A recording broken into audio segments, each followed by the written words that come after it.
Sen. Bob Corker told CNBC on Thursday his sharp criticism of President Donald Trump's fitness for office will absolutely not influence his vote on tax reform. The Tennessee Republican described himself as all in on the GOP effort to overhaul the tax system, regardless of his feelings on the president's competence. "This tax reform is our agenda. It's the Republican Senate agenda," Corker said in a Squawk Box interview. "It would be like somebody in your listening audience representing their company, sitting across the table from someone they may have a low regard for, but are they going to do something that's going to damage their company because of that? Absolutely not." The spat between Corker and Trump erupted anew on Tuesday, when Trump unleashed a blistering string of tweets following the senator's assertion that the White House should step aside and let Congress handle writing the tax bill. Later responding to Trump, Corker said the claims in the president's tweets were untrue. He said Trump debases our country and will not rise to the occasion as president.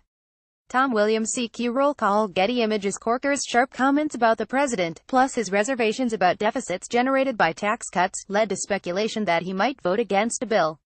The GOP can only afford to lose the votes of two its members in the Senate. Corker said he still does not want the bill to add a penny to the deficit.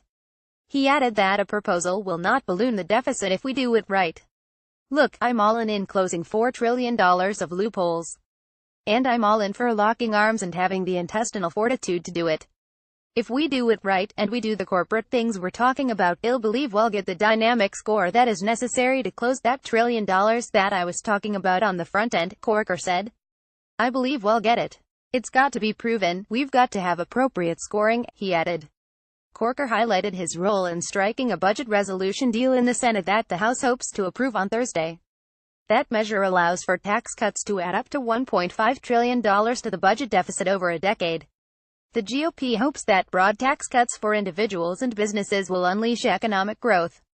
Using so-called dynamic scoring, which takes into account the revenues added by projected economic growth, Republicans hope their bill will not add to the deficit. The House's passage of a budget resolution is crucial because it unlocks the budget reconciliation process. Those rules allow a bill to pass with a simple majority of only GOP senators. The party holds 52 of 100 seats. Once it approves the budget, the House hopes to introduce a bill next week. However, some lawmakers have fought back over whether to scrap provisions like state and local tax deductions or change the 401k retirement savings break. Making those revisions could raise more money to offset the cuts. But they may also cause the GOP to lose votes. Corker said Republicans will need to eat the spinach and fight off the special interests to craft a plan that sparks growth. He added, "Some of the things we're doing, I'm sorry, are ridiculous.